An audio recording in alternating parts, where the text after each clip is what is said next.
السلام علیکم ورحمۃ اللہ وبرکاتہ۔ الحمدللہ رب العالمین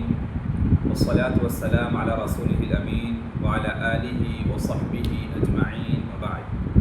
فاعوذ باللہ من الشیطان الرجیم، بسم اللہ الرحمن الرحیم۔ سبحانک لا علم لنا الا ما علمتنا انک انت العلیم الحکیم۔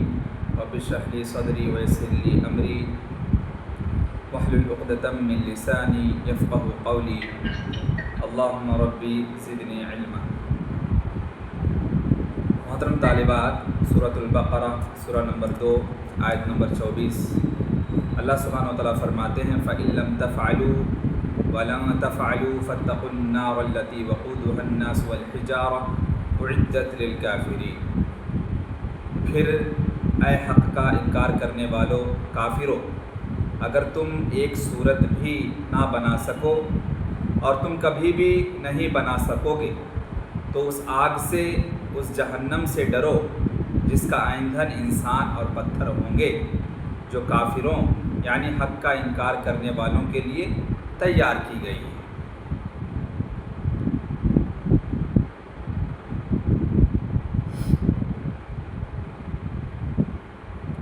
تو یہ جو آیت ہے یہ رسول اللہ صلی اللہ علیہ وسلم کی رسالت کا اثبات ہے۔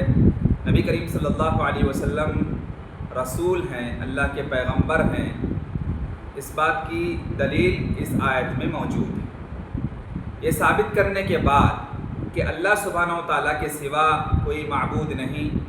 معبود برحق نہیں،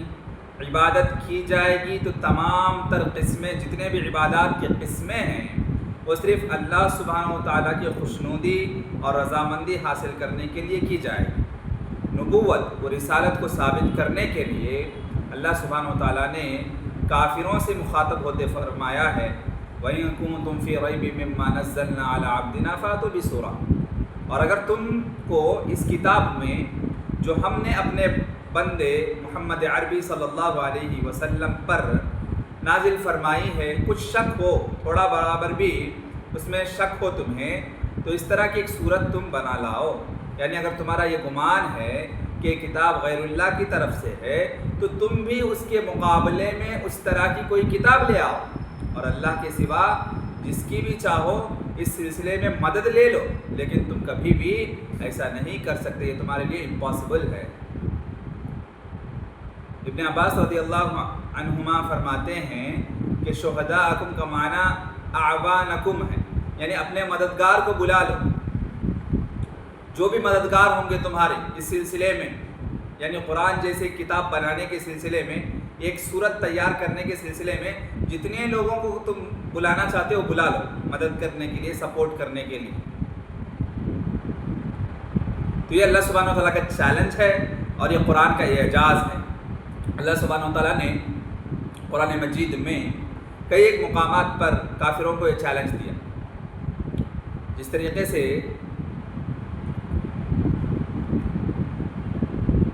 سورہ قصص میں اللہ سبحانہ و تعالیٰ فرماتا ہے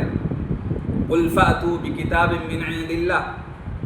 هُوَ أَهْدَىٰ مِنْهُمَا أَتَّبِعْهُ إِن كُنتُمْ صَادِقِينَ۔ سورہ قصص آیت نمبر 49۔ اللہ سبحانہ و تعالیٰ اس آیت میں فرماتے ہیں کہ اے نبی آپ کہہ دیجئے اگر تم لوگ سچے ہو تو تم اللہ کے پاس سے کوئی اور کتاب لے آؤ جو ان دونوں کتابوں یعنی قرآن اور تورات سے بڑھ کر ہدایت والی ہو،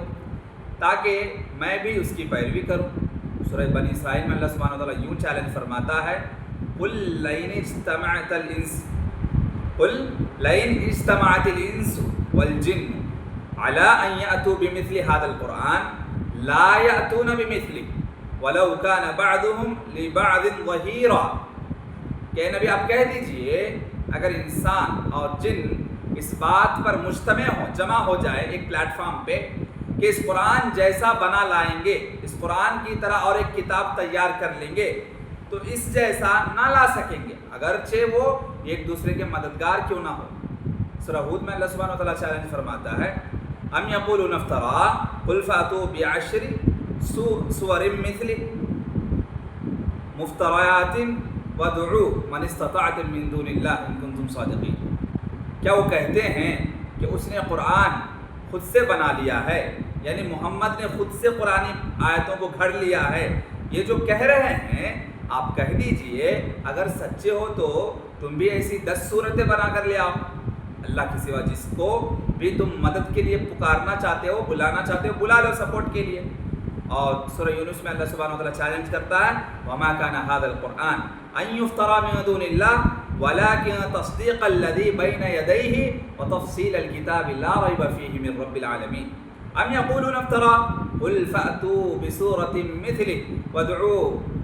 مَنِ اسْتَطَعْتُم مِّن دُونِ اللَّهِ إِن كُنتُمْ صَادِقِينَ۔ اور یہ قرآن ایسا نہیں کہ اللہ کے سوا کسی اور کی طرف سے گھڑ لیا گیا ہو، ہاں یہ اللہ کا کلام ہے، اس میں کوئی شک کی گنجائش نہیں۔ جو کتابیں اس سے پہلے رسولوں پر، انبیاء پر نازل کی گئی ہیں ان کی تصدیق کرتا ہے قرآن، اور انہی کتابوں کی اس میں تفصیل بیان کی گئی ہے۔ اس میں کچھ شک نہیں کہ رب العالمین کی طرف سے نازل کردہ کتاب ہے۔ کیا یہ لوگ کہتے ہیں کہ پیغمبر نے،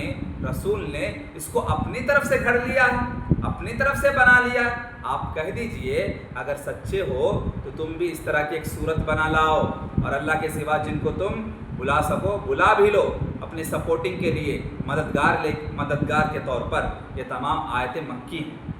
جتنے بھی آیتیں میں نے ابھی تلاوت کی یہ تمام آیتیں مکی ہیں۔ مکہ کے جو کفار و مشرکین تھے، جو نبی کریم صلی اللہ علیہ وسلم کی بات کو نہیں مانتے تھے اور قرآن آیات کو کہتے تھے کہ یہ تو اس پاگل کی باتیں ہیں، یہ مجنون ہو گیا ہے، یہ پاگل ہو گیا ہے، شاعر ہو گیا ہے، یہ اپنے طرف سے گھڑتا ہے اور خاندانوں میں دراڑیں پیدا کرتا ہے، اس طریقے کی باتیں کیا کرتے تھے، نبی کریم صلی اللہ علیہ وسلم کے اوپر بہتان اور الزام لگایا کرتے تھے۔ اسی طرح مدنی آیات میں بھی دیکھیں گے تو قرآن مجید نے کفار و مشرکین سے چیلنج کیا، وَإِن كُنتُمْ فِي رَيْبٍ مِّمَّا نَزَّلْنَا عَلَىٰ عَبْدِنَا فَأْتُوا بِسُورَةٍ مِّن مِّثْلِهِ۔ تو اب تک جتنے آیتیں میں نے تلاوت کی وہ کفار و مشرکین مکہ کے سلسلے میں تھی، چیلنج کیا جاتا تھا۔ اب جو ہے مدینہ میں جو لوگ موجود تھے ان سے بھی یہ چیلنج کیا گیا، لیکن وہ لوگ عاجز ہو گئے، قرآن نے ان کو عاجز کر دیا، وہ کچھ نہ کر سکے۔ یعنی اگر تم کو اس کتاب میں جو ہم نے اپنے بندے محمد صلی اللہ علیہ وسلم پر نازل کی ہے کچھ شک ہو تو قرآن مجید کی ان صورتوں جیسی ایک صورت تم بھی بنا لاؤ۔ یعنی نبی کریم صلی اللہ علیہ وسلم قرآن مجید کا مرجع نہیں ہے، نبی کریم صلی اللہ علیہ وسلم خود اپنی طرف سے قرآن آیات کو نہیں گڑھا، نعوذ باللہ من ذالک، بلکہ یہ تو اللہ سبحانہ و تعالیٰ کی جانب سے منزل ہے، منزل من اللہ ہے، نازل شدہ ہے، یہ نبی کریم صلی اللہ علیہ وسلم کے اوپر نازل کی گئی ہے۔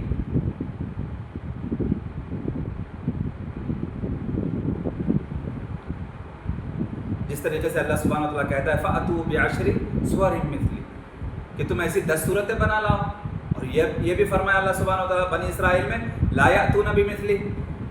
جن و انس مل کر بھی ایسا قرآن نہیں لا سکتے۔ یہ چیلنج عام تھا اور سب کے لیے تھا، حالانکہ وہ تمام امتوں کی نسبت سب سے زیادہ فصیح و بلیغ تھے، وہ لوگ سب سے زیادہ ماہرین لغات تھے، بلاغت اور فصاحت میں وہ ماہرین تھے، بڑے بڑے عرب کے عربی شعراء اکرام تھے جو بلیغ تھے، فصیح تھے، جو اچھے طریقے سے شعر و شاعری کرتے تھے، عربک لٹریچر میں ان کا ایک نام تھا، بول بالا تھا۔ جس طریقے سے دور حاضر میں انگلش زبان کو جو حیثیت حاصل ہے وہی حیثیت نبی کریم صلی اللہ علیہ وسلم کے زمانے میں عربک لٹریچر کو تھا۔ عربک لٹریچر کے جو ماہرین تھے، عربک لغت کو، عربک ڈکشنری کو، عربک لٹریچر کو، شعر و شاعری کو سمجھنے والے سب سے زیادہ عرب کے لوگ تھے، اس میں بھی قبیلہ قریش جن کے زبان جو ہے فصیح اور بلیغ زبان ہے۔ اللہ نے ان سے چیلنج کیا کہ دیکھو یہ جو تمہارے نبی ہے نا، جس کو تم کہہ رہے ہو کہ انہوں نے اپنی طرف سے ہی گھڑ لیا ہے، تو وہ تو ان پڑھ ہے، امی ہے، نہ لکھنا جانتے نہ پڑھنا جانتے، تم تو بڑے بڑے شعراء کرام ہو، ہاں ماہرین ہو، لٹریچر کے ادب کے ماہرین ہو، فصیح بلیغ جانتے ہو اپنی زبان کو، ٹھیک ہے ایک صورت تیار کر کے لے آؤ، کیونکہ اگر یہ بشری کلام ہے نبی کا کلام ہے تو نبی تمہارے قبیلے سے موجود ہے، ٹھیک، تمہارا قبیلہ قریش سے وہ تعلق رکھتے ہیں اور وہ تو پڑھنا بھی نہیں جانتے، ٹھیک ہے، تم لوگ تو پڑھنا جانتے ہو، فصیح و بلیغ زبان ہے تمہارے پاس، ہاں، ماہرین شعراء کرام ہیں، عربک لٹریچر پر تمہیں گرفت ہے، ایک کام کرو، ایک صورت تیار کر کے لے آؤ۔ تو یہ چیلنج تھا، لیکن وہ چیلنج کو قبول نہ کر سکے، حالانکہ قرآن کے شدید دشمن تھے وہ لوگ اور دین اسلام سے انہیں شدید بغض تھا، دشمنی تھا، مگر قرآن کے اس چیلنج کو قبول کرنے سے وہ عاجز و قاصر تھے۔ اسی لیے نبی کریم صلی اللہ علیہ وسلم کے ذریعے کہا گیا فَإِن لَمْ تَفْعَلُوا وَلَن تَفْعَلُوا، اگر تم ایسا نہ کر سکو اور ہرگز کر بھی نہیں سکتے تو یہ حرف جو ہے نا لن تفعلوا، تو یہ مستقبل میں ہمیشہ ہمیشہ کے نفی کے لیے، یعنی کبھی نہیں کر سکتے، فیوچر میں تم ابھی بھی نہیں ہو سکتا تم سے، اور فیوچر میں بھی تم کوئی اس طریقے کی ٹرائنگ کوشش نہیں کر سکتے ہو، چاہے تم کس کو اپنا معاون بنا لو، مددگار بنا لو، سپورٹر بنا لو، سارے لوگ مل کر جتنے بھی بلیغ ہوں، فصیح ہیں، ہاں، عربک لٹریچر کے ماہرین شعراء کرام ہیں، ادبا ہیں، ان سب کو ملا لو، سارے لوگ مل کر اگر ایک آیت بھی تیار کرنا چاہو، ایک آیت بھی نہیں بنا سکتے، ایک سورت بھی نہیں بنا سکتے۔ تو یہ ہمیشہ ہمیش کے لیے اللہ سبحانہ و تعالی لن استعمال کر کے، فعل سے پہلے لن تفعلوا، تم کبھی کر نہیں سکتے ایسا کر، مستقبل میں ہمیشہ ہمیش کی نفی کی گئی، فیوچر میں ایسا ہو ہی نہیں سکتا تمہارے ذریعے۔ تو لہٰذا اس کا معنی یہ ہوگا کہ تم کبھی بھی ہرگز ایسا نہیں کر سکو گے، قرآن جیسی ایک آیت، ایک سورت تیار نہیں کر سکتے تم۔ اور قرآن کا دوسرا معجزہ یہ ہے کہ قرآن نے بغیر کسی تردد اور خوف کے ایک پکی، سچی اور قطعی خبر دی کہ لوگ کبھی بھی کسی وقت بھی قرآن کا مقابلہ نہیں کر سکیں گے۔ اور امر واقعی یہی ہے کہ قرآن کے نزول کے زمانے سے لے کر آج تک کوئی قرآن کا مقابلہ نہیں کر سکا، اور نہ قرآن کا مقابلہ کبھی ممکن ہو سکتا ہے، اٹ از امپاسبل، یہ ایگزسٹ ہی نہیں ہوتا ہے، کوئی کر ہی نہیں سکتا ہے اس کو، اور یہ ممکن بھی ہو تو کس لیے کہ قرآن تو اللہ کا کلام ہے جو ہر چیز کا خالق ہے، مالک ہے، مدبر ہے، تو مخلوق کا کلام خالق کے کلام سے کس طریقے سے ہم کمپیئر کر سکتے ہیں؟ کمپیریزن ہو ہی نہیں سکتا ہے، مشابہ ہو ہی نہیں سکتا ہے۔ خالق کے کلام میں اور مخلوق کے کلام میں، ایک انسان کی بات میں اور اللہ کی بات میں زمین و آسمان کا فرق ہوگا۔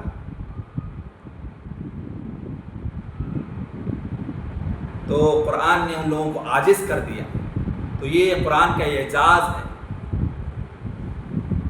تو جو شخص بھی قرآن مجید میں تدبر کرے گا، غور کرے گا، فکر کرے گا، پورا اپنا کنسنٹریشن، فوکس قرآن آیات پر رکھے گا، تو اسے معلوم ہو جائے گا کہ ظاہری طور پر، باطنی طور پر، لفظی طور پر، معنوی اعتبار سے اپنے دامن میں اعجاز کے کئی پہلو اس میں جمع ہیں، ہر طریقے سے،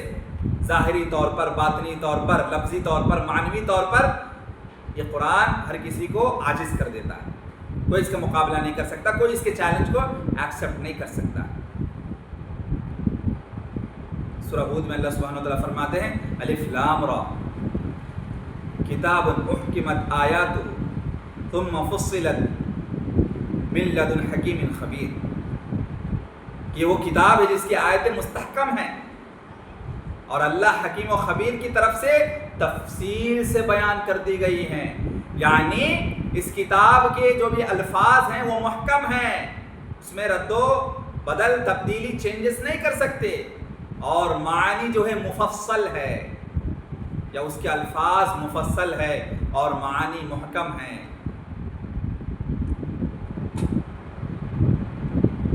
تو پتہ چلا کہ ہر لفظ اور ہر معنی فصیح ہے، اس کا کوئی مقابلہ نہیں کر سکتا۔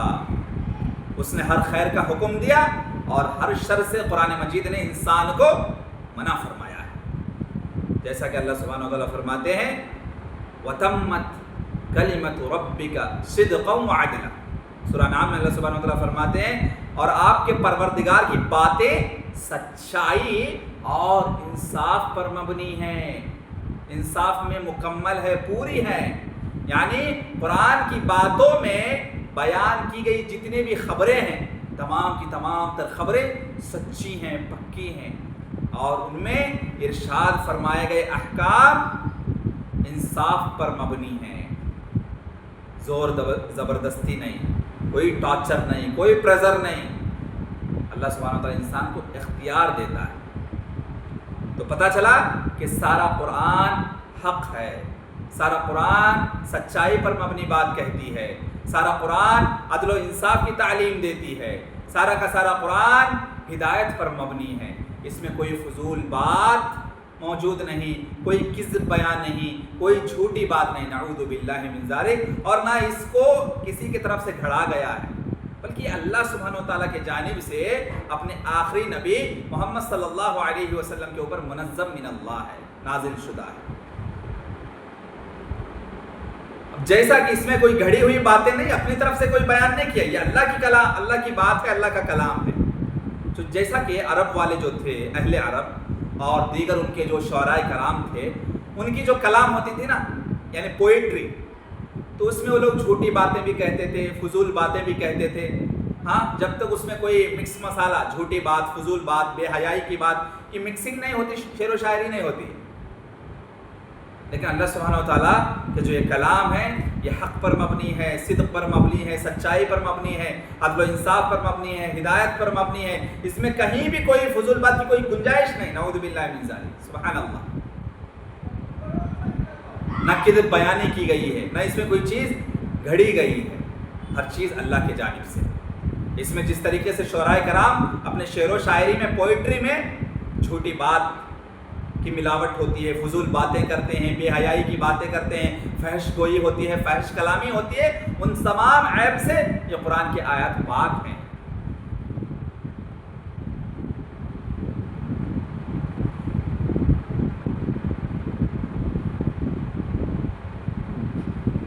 اللہ سبحانہ وتعالیٰ کہتے ہیں کہ آپ طویل سے طویل قصیدے کو دیکھ لیں، یعنی عربی شعراء کرام جو بھی قصیدے لکھے ہیں، پوئٹری، ان کے عربک لٹریچر جو ہے، تو اس کے اکثر زیادہ تر اشعار عورتوں کے سلسلے میں، حسن و جمال کے سلسلے میں، محبت کے سلسلے میں، عشق و معاشقہ کے سلسلے میں، گھوڑوں کے سلسلے میں، شراب کی تعریف میں ہوں گے، یا کسی معین شخص یا گھوڑے یا کوئی اونٹنی یا جنگ یا کوئی خاص واقعہ یا کسی خوف یا کسی درندے کی تعریف میں یا متعین مشاہدات میں کسی چیز کے بارے میں ہوں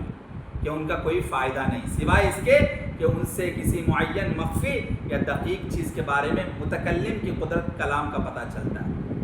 بس شعر و شاعری کرتے ہیں، اس میں اس کا کلام پتہ چلتا ہے کہ یعنی اس طریقے سے وہ سنوارتا ہے، اس کو قصیدے کو بناتا ہے، ساری چیزیں مکسنگ ہوتی ہیں، ملاوٹیں ہوتی ہیں، جب تک اس میں عشق و معاشقہ کی باتیں نہ آ جائیں، فضول باتیں نہ آ جائیں، بے حیائی کی باتیں نہ آ جائیں، لوگوں کو خوش کرنے کی باتیں نہ آ جائیں، دنیاوی فضولیات نہ آ جائے، تب تک وہ اس کا قصیدہ پورا نہیں ہوتا۔ لیکن اللہ سبحانہ و تعالیٰ کا جو کلام ہے وہ بلیغ بھی ہے، فصیح بھی ہے، عدل پر مبنی ہے، انصاف پر مبنی ہے، ہاں، ہدایت پر مبنی کلام ہے، اس میں کذب بیانی کی کوئی گنجائش ہی نہیں۔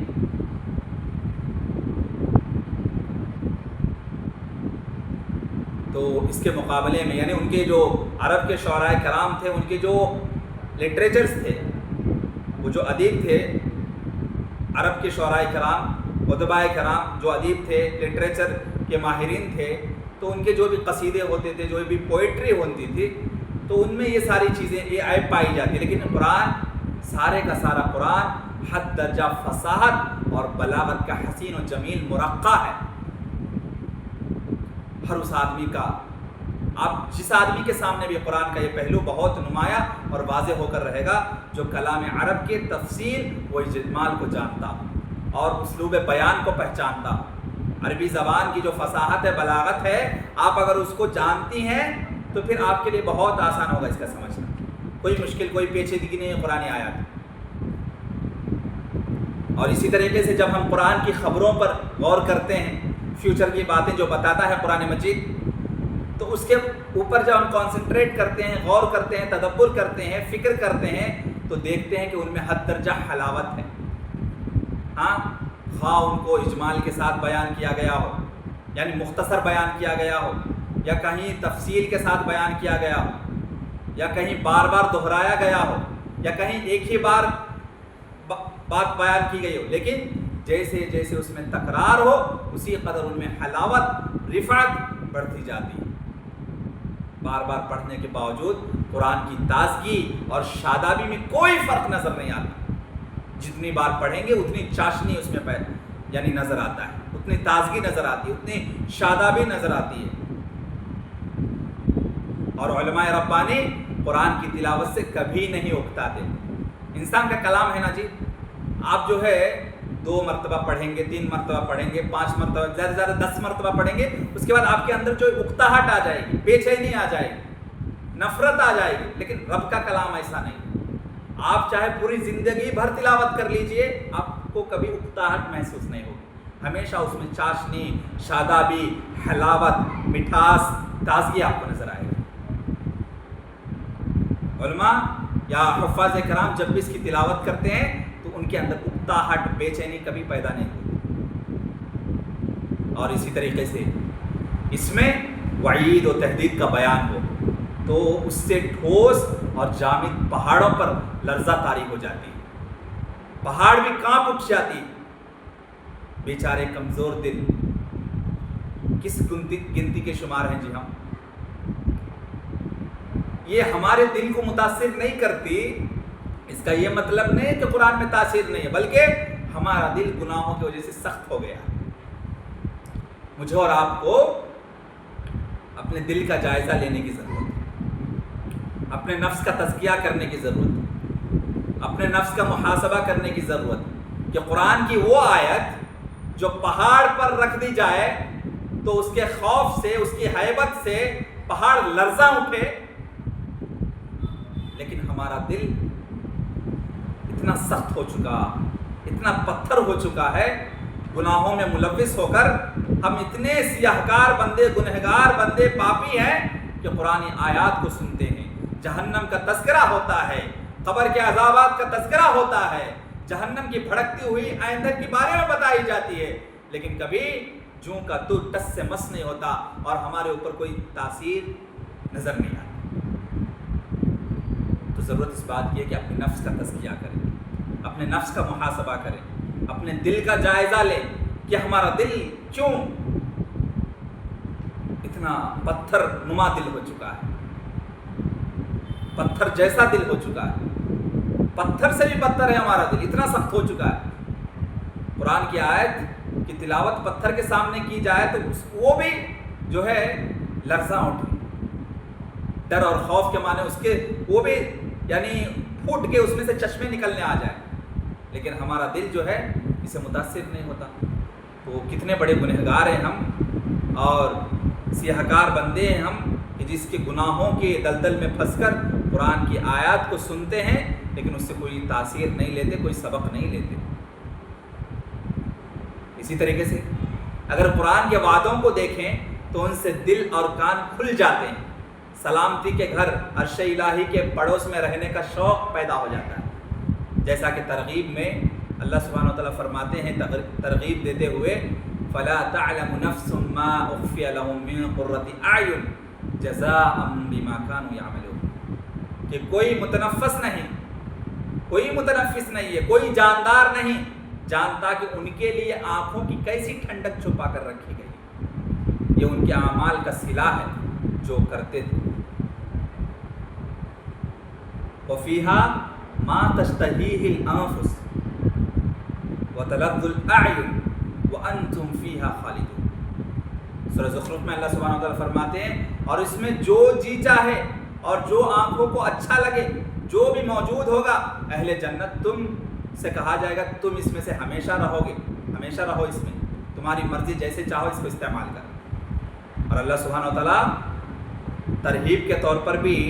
بیان کرتا ہے، کہیں اللہ سبحانہ وتعالیٰ ترغیب دلاتا ہے، دلچسپی دلاتا ہے، جنت کا تذکرہ کرتا ہے اور کبھی جہنم سے ڈراتا ہے۔ افامنتم ان یخسف بکم جانب البر، افامنتم ان یخسف بکم جانب البر۔ بنی اسرائیل میں اللہ سبحانہ وتعالیٰ فرماتے ہیں کہ تم اس اللہ سے بے خوف ہو کے تمہیں خشکی کی طرف لے جا کر زمین میں دھسا دے؟ اللہ ہر چیز پر قادر ہے۔ آمنتم ما فی السماء ان یخسف بکم الارض فاذا هی تمور ام امنتم ما فی السماء ان یرسل علیکم حاصبا فستعلمون کیف نذیر۔ سورہ ملک میں اللہ سبحانہ وتعالیٰ فرماتے ہیں کیا تم اس سے جو آسمان میں ہے بے خوف ہو؟ اللہ کا کوئی ڈر نہیں کہ تم کو زمین میں دھسا دے گا اچانک، تمہیں خبر بھی نہ ہوگی اور اس وقت حرکت کرنے لگے؟ کیا تم اس سے جو آسمان میں نڈر ہو کے تم پر کنکر بھری ہوا چھوڑ دے سو تم عنقریب جان لو کہ میرا ڈرانا کیسا ہے؟ تو اللہ سبحانہ و تعالیٰ کہیں ترغیب بھی دلاتا ہے، کہیں ترغیب بھی، یعنی جنت کا شوق بھی دلاتا ہے اور جہنم سے ڈراتا بھی۔ اور کبھی اللہ سبحانہ و تعالیٰ ڈانٹتا ہے، زجر و توبیخ کرتا ہے۔ فَكُلًّا أَخَذْنَا بِذَنبِهِ، سورہ عنکبوت میں اللہ سبحانہ و تعالیٰ فرماتے ہیں تو ہم نے سب کو ان کے گناہوں کے سبب پکڑ لیا۔ اور کبھی اللہ سبحانہ و تعالیٰ واعظ و نصیحت کے انداز میں فرماتا ہے أَفَرَأَيْتَ إِن مَّتَّعْنَاهُمْ سِنِينَ ثُمَّ جَاءَهُم مَّا كَانُوا يُوعَدُونَ مَا أَغْنَىٰ عَنْهُم مَّا كَانُوا يُمَتَّعُونَ۔ سورہ شعراء میں اللہ سبحانہ و تعالیٰ فرماتے ہیں بھلا آپ دیکھیں تو اگر ہم ان کو برسوں فائدہ دیتے رہیں گے،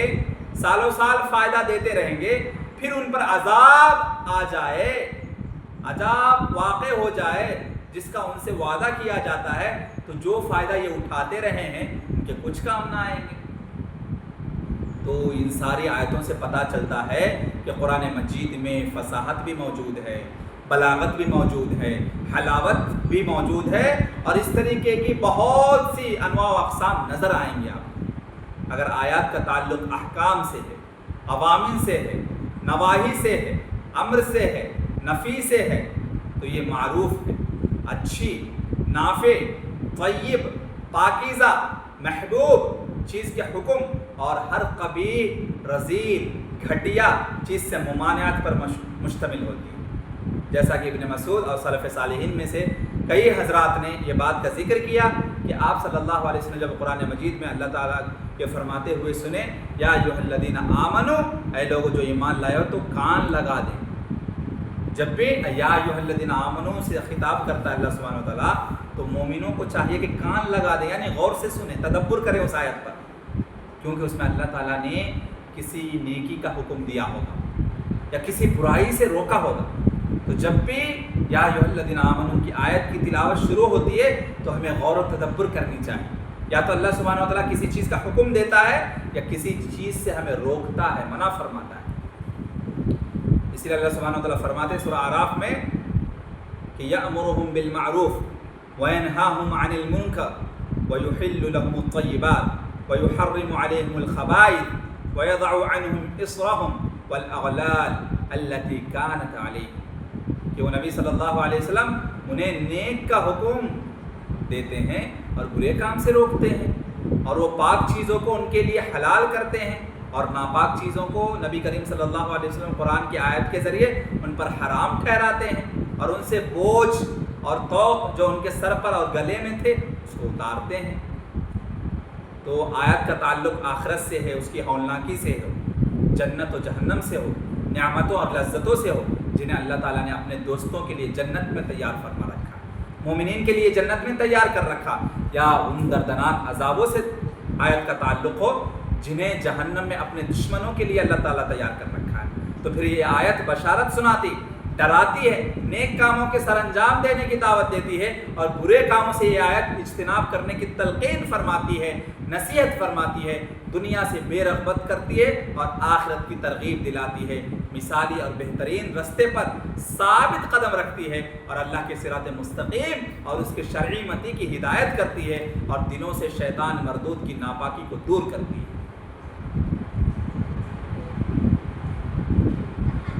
قرآن کریم نبی کریم صلی اللہ علیہ وسلم کا عظیم ترین معجزہ، حضرت ابو ہریرہ رضی اللہ عنہ سے روایت ہے، صحیح بخاری اور صحیح مسلم کی روایت ہے، متفق علیہ روایت ہے۔ ابو ہریرہ رضی اللہ عنہ فرماتے ہیں کہ رسول اللہ صلی اللہ علیہ وسلم نے فرمایا ہر نبی کو ایسے معجزات دیے گئے جنہیں دیکھ کر لوگ ان پر ایمان لائے، اور مجھے جو معجزہ عطا کیا گیا ہے وہ وہی ہے وحی الہی ہے، قرآن مجید ہے جو اللہ تعالیٰ نے میری طرف نازل فرمائی۔ مجھے امید ہے کہ روز قیامت میرے متبعین، میرے پیروکار، میرے ماننے والوں کی تعداد سب سے زیادہ ہوگی۔ سبحان اللہ۔ تو اس حدیث میں جو الفاظ ہیں وَإِنَّمَا كَانَ الَّذِي أُوتِيتُ وَحْيًا، کہ میرا معجزہ قرآن مجید ہے، وحی ہے جو منظم من اللہ ہے۔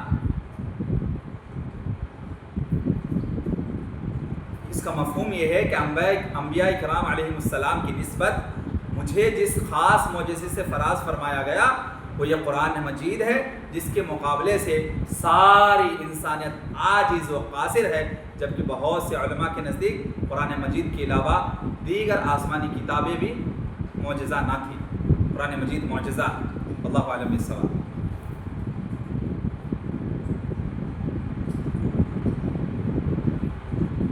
اب یہاں جو ہے فَاتَّقُوا النَّارَ الَّتِي وَقُودُهَا النَّاسُ وَالْحِجَارَةُ أُعِدَّتْ لِلْكَافِرِينَ،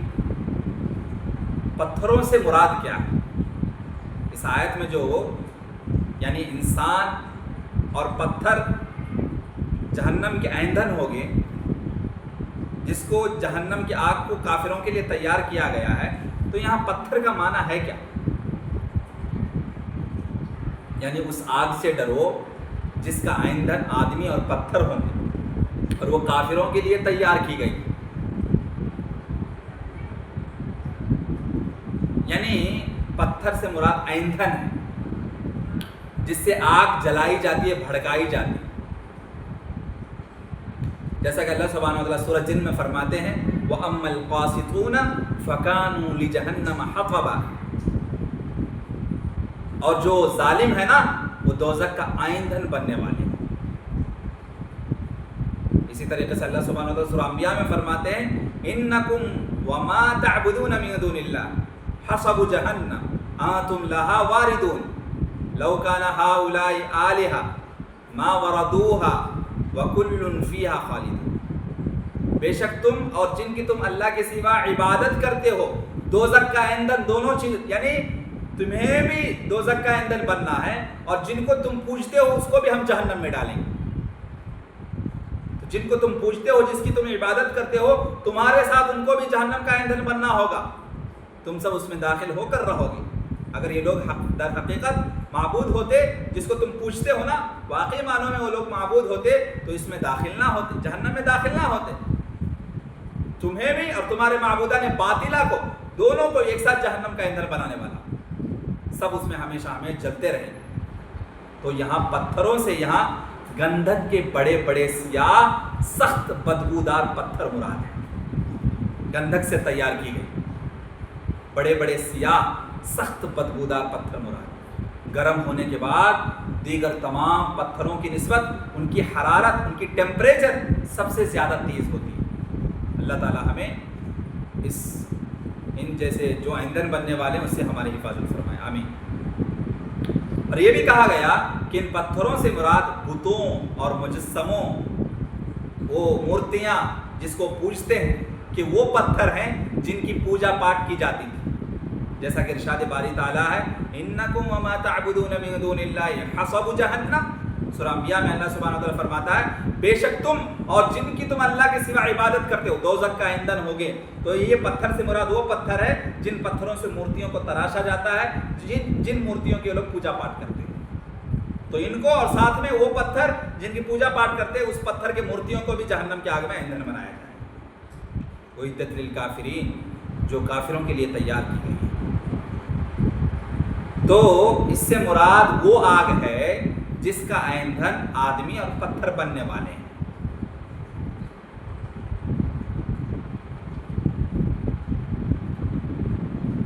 تو اس آگ کو اللہ تعالیٰ اور اس کے رسول کے ساتھ کفر کرنے والوں کے لیے تیار کیا گیا ہے، جیسا کہ ابن اسحاق نے محمد رحمہ اللہ سے اور انہوں نے اکرمہ سے، یہ جیسا کہ سعید بن جبیر نے ابن عباس رضی اللہ عنہما سے روایت کیا ہے کہ اسے ان تمام کافروں کے لیے، جہنم کو ان تمام کافروں کے لیے تیار کیا گیا ہے جنہوں نے تمہارے جیسے کفر کو اختیار کیا ہو۔ یعنی تم تو کفر کر رہے ہو اور تم جس طریقے سے مورتیوں کی پوجا پاٹ کر رہے ہو، پتھروں کو پوجتے ہو، معبودان باطلہ کو پوج رہے ہو، تم کفار مکہ، مشرکین مکہ اور مدینہ والوں سے کہا جا رہا ہے کہ تم لوگ جس طریقے سے مورتیوں کی پوجا پاٹ کرتے ہو، غیر اللہ کی عبادت کرتے ہو، معبودان باطلوں کی پرستش کرتے ہو، تو یاد رکھو کہ تم جیسا عمل جو بھی کریں گے سب کا یہی انجام، تم بھی کافر اور جتنے لوگ تم جیسا عمل کریں گے وہ بھی کافر، اور تم سارے لوگ اپنے جن کو پوجتے ہو معبودان باطلہ ان کے ساتھ جہنم میں ڈالے جاؤ۔ تو پتہ چلا کہ جہنم جو ہے نا آج بھی موجود ہے، تیار کردہ ہے، اللہ سبحانہ وتعالیٰ جہنم کو تیار کر چکا ہے۔ تو بہت سے ائمہ سلف، ائمہ سنت نے اس آیت کریمہ سے اس بات کا استدلال کیا ہے، یہ دلیل ہے یہ آیت کہ جہنم آج بھی موجود ہے، جہنم اب بھی موجود ہے، کیونکہ اللہ سبحانہ وتعالیٰ فرماتا ہے اعدت، یعنی اس کا معنی کیا ہے؟ جسے تیار کیا گیا ہے، یعنی آلریڈی تیار ہو چکا، آلریڈی وہ پریپیئرڈ ہو چکا ہے، اس کو بنا دیا گیا ہے، جہنم ابھی بھی باقی ہے۔ اور بہت سے احادیث سے ثابت بھی ہے، ایک حدیث میں ہے کہ جیسا کہ فرمایا کہ جنت اور جہنم نے آپس میں جھگڑا کیا، اور ایک حدیث میں ہے کہ جہنم نے اپنے رب سے شکایت کی، تو پتہ چلا کہ کیا جہنم آلریڈی بنا دی گئی ہے، آج بھی موجود ہے۔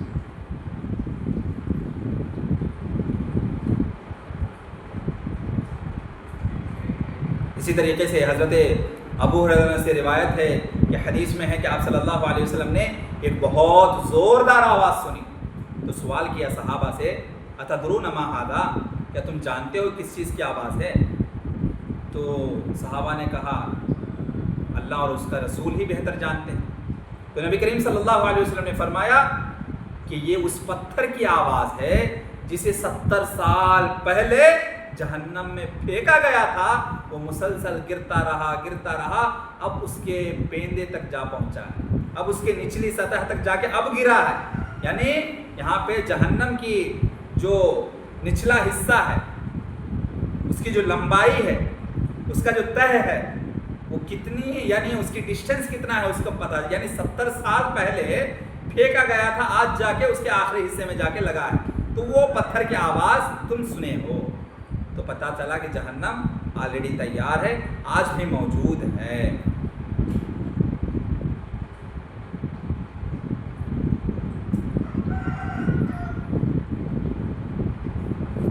اس کے بعد کی آیت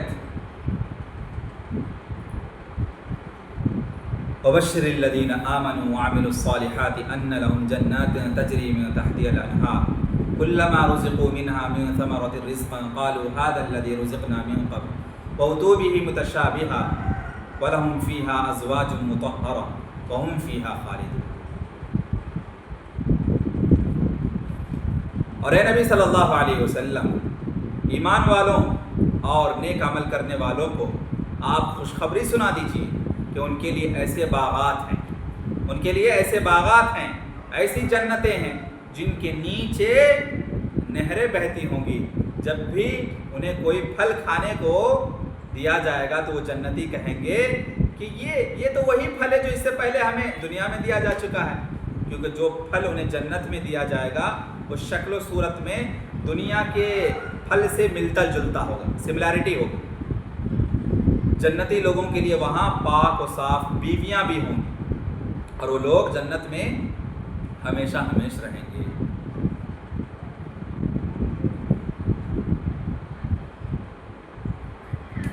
اب دیکھو یہاں پہ اب تک جو ہے کافروں کا تذکرہ تھا، یہاں سے نیک مومنین کا تذکرہ ہے، ان کو اللہ سبحانہ وتعالیٰ جو جنت سے نوازے گا اس کے سلسلے میں۔ کہ جب اللہ تعالیٰ نے اس عذاب اور سزا کا ذکر کیا جو اس نے اپنے دشمنوں یعنی بد نصیب کافروں کے لیے تیار کر رکھی ہے، تو اب اس کے بعد اپنے دوستوں کے لیے سعادت مند مومنوں کا تذکرہ شروع کر دیا ہے، جنہوں نے اعمال صالحہ سے اپنے ایمان کی تصدیق کی، اور علماء کے صحیح قول کے مطابق قرآن و مجید کو جو مثانی کے نام سے موسوم کیا گیا ہے تو اس کا یہی مفہوم ہے، جیسا کہ اپنے مقام پر ہم اس کی تفصیل جان رہے ہیں۔ تو قرآن کا اسلوب یہ ہے کہ جہاں ایمان کا تذکرہ ہوتا ہے تو تو اس کے بعد کفر کا بھی ذکر ہوتا ہے، اور اگر کفر کا ذکر ہوتا ہے تو فوراً اس کے بعد اللہ سبحانہ و تعالیٰ ایمان کا ذکر کرتا ہے۔ تو دیکھیے اس سے پہلے جو آیت تھی وہ کافروں کی جو حیثیت ہے، کافروں کے سلسلے میں جو جہنم تیار کیا گیا اس کے تعلق سے تھا، اس کے بعد فوراً اللہ سبحانہ و تعالیٰ ایمان والوں کو جو بدلہ دینے والا ہے، ایمان والوں کے لیے جو تحفے تحائف ملنے والے ہیں، جو نعمتوں کی بارشیں ہونے والی ہیں، اس کا تذکرہ کیا، جنت کا تذکرہ کیا۔ تو اسی طرح خوش نصیبوں کے بعد بد نصیبوں کا، اور بد نصیبوں کے بعد خوش نصیبوں کا ذکر قرآن مجید میں ہوتا رہتا ہے، تاکہ ایک چیز کے ساتھ اس کے مقابل کا بھی جو بھی اپوزٹ چیز ہے اس کو اللہ سبحانہ و تعالیٰ بیان کر دیتا ہے، تاکہ لوگ آسانی کے ساتھ قرآن کو سمجھ سکیں۔ اور اگر ایک چیز کا ذکر اللہ سبحانہ و تعالیٰ کر دیتا ہے تو اس کے ساتھ اس کی نظیر، اس کی مثل، اس کے جیسا ذکر کر دیتا ہے، یا اسے مشابہت یا تشابہ کہا جاتا ہے۔ جیسا کہ کافروں کی سزا کا ذکر کرنے کے بعد مومنوں کا جزا، مومنوں کے سلسلے میں جو بدلہ ملنے والا ہے جنت، اس کا ذکر کیا اللہ سبحانہ و تعالیٰ۔ وَبَشِّرِ الَّذِينَ آمَنُوا وَعَمِلُوا الصَّالِحَاتِ أَنَّ لَهُمْ جَنَّاتٍ تَجْرِي مِن تَحْتِهَا الْأَنْهَارُ۔ جو لوگ ایمان لائے اور نیک عمل کرتے رہے ان کو خوشخبری سنا دیجئے کہ ان کے لیے نعمت کی باغ میں جن کے نیچے نہریں ہیں بہہ رہی ہیں۔ تو لوگ نعمت کے باغ میں رہنے والے ہیں، اور وہ باغ بھی کیسا ہوگا؟ اس باغ کے جو درخت ہوں گے نا، ان درخت کے نیچے سے نہریں بہہ رہی ہیں۔ تو اللہ تعالیٰ نے جنت کے باغوں کی تعریف کرتے ہوئے فرمایا کہ ان کے نیچے، یعنی ان کے درختوں اور ان کے بالا خانوں کے نیچے نہریں بہہ رہی ہیں۔ تو حدیث میں یہ بھی ہے کہ جنت میں نہریں بہہ تو رہی ہیں مگر ان میں کھائیاں نہیں ہیں۔ اسی طریقے سے حدیث میں ہے نہر کوثر یعنی ایک ندی کا نام کوثر ہے، اس کے بارے میں ذکر آیا۔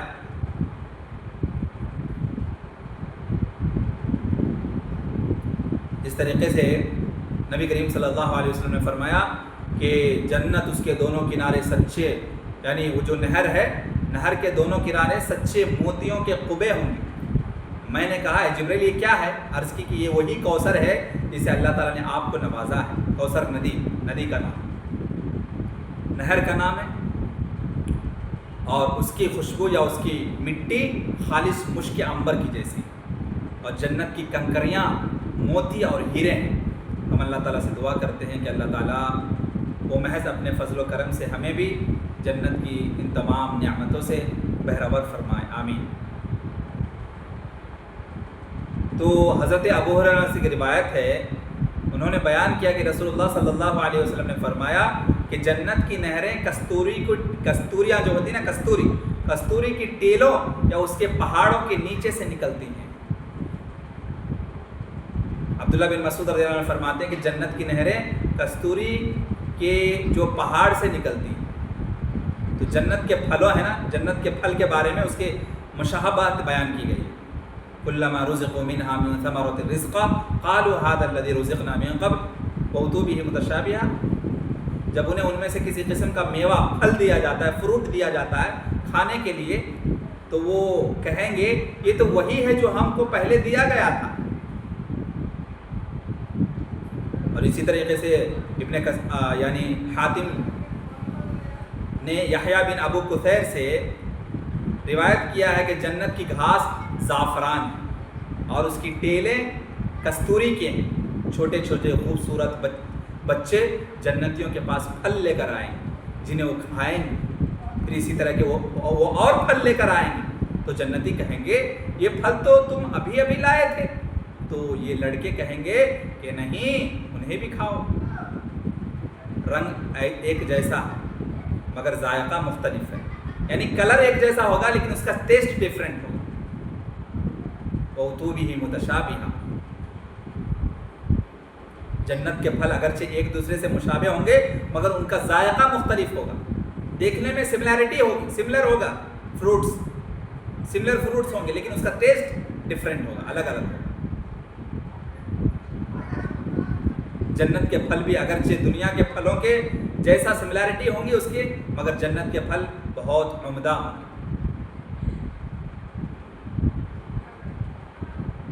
اسی طریقے سے جنت جو ہے، جنتی لوگوں کی بیویاں پاک ہوں گی۔ وَلَهُمْ فِيهَا أَزْوَاجٌ مُطَهَّرَةٌ۔ جنتیوں کو جو وہاں بیویاں ملیں گی وہ پاکیزہ بیویاں ملنے والی ہیں۔ کے بارے میں ابن ابو طلحہ نے ابن عباس رضی اللہ عنہ سے روایت کیا ہے کہ اہل جنت کی بیویاں گندگی اور ناپاکی سے پاک ہوں گی، اور مجاہد رحمہ اللہ فرماتے ہیں کہ وہ حیض، بول و براز، رینٹ، تھوک، منی، نفاس، حیض وغیرہ سے پاک ہوں گی۔ یعنی آج کل کی دنیا کی جو عورتیں ہیں ان میں حیض ہے، بول و براز، رینٹ، تھوک، منی، نفاس وغیرہ کی گندگی پائی جاتی ہے۔ اس گندگی سے وہاں جو بیویاں ملنے والی ہیں جنتی لوگوں کو، وہ پاک ہوں گی تمام گندگی سے۔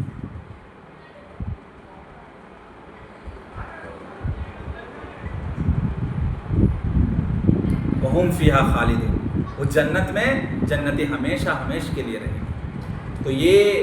سعادت و کامرانی کی تکمیل ہے، یعنی ان میں وہ ہمیشہ رہیں گے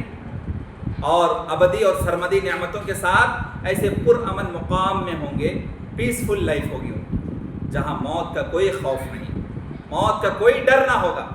نہ زندگی ختم ہو جانے کا ڈر ہوگا، کیونکہ وہاں زندگی ختم ہی نہیں ہوگی۔ ایک مرتبہ چل گئے، انٹرنس ہو گیا، جنت میں ہمیشہ ہمیشہ کے لیے زندگی باقی رہے گی، زندگی وہاں موت نہیں آئے گی، بلکہ ابدی اور سرمدی ہمیشہ انلمیٹڈ، وہاں جو بھی نعمتیں ملیں گی کھانے پینے کے لیے، زندگی کی عیش و عشرت، آرام، ہر چیز جو ہے ہمیشہ کے لیے ملنے والی، نعمتوں کے ساتھ ساتھ ہمیشہ ہمیشہ کی زندگی نصیب ہوگی۔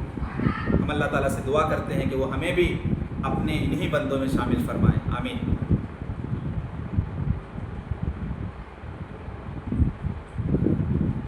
بہرحال انشاءاللہ اس کے بعد کی آیتوں کی تفسیر ہوتی رہیں گی۔ دعا ہے رب العالمین سے کہ اللہ سبحانہ و تعالیٰ مجھے اور آپ کو ہمیشہ ہر کفرانہ عمل سے دور رہنے، ہر مشرکانہ عمل سے دور رہنے اور اپنے آپ کی حفاظت فرمانے، اور ہمیشہ ہر وہ کام کرنے کی توفیق عطا فرمائیں جس سے ہمیں جنت آسانی کے ساتھ حاصل ہو۔ دعا ہے رب العالمین سے کہ اللہ سبحانہ و تعالیٰ مجھے اور آپ کو متشرعانہ زندگی، موحدانہ زندگی، مومنانہ زندگی گزارنے کی توفیق عطا فرمائے۔ جو بھی ہمارے ہم گناہ میں ڈوبے ہوئے ہیں، سیاہکار بندے ہیں، اللہ کے گنہگار بندے ہیں، اللہ تعالیٰ سے ہم دعا گوئے ہیں کہ اللہ سبحانہ و تعالیٰ ہم سب کو، اللہ سبحانہ و تعالیٰ ہماری جو بھی توبہ ہے اس کو قبول فرمائے، ہماری جتنے بھی گناہ ہیں اس کو اللہ سبحانہ و تعالیٰ بخش دے اور ہمیں جنت نصیب عطا فرمائے۔ وآخر دعوانا الحمدللہ رب العالمین۔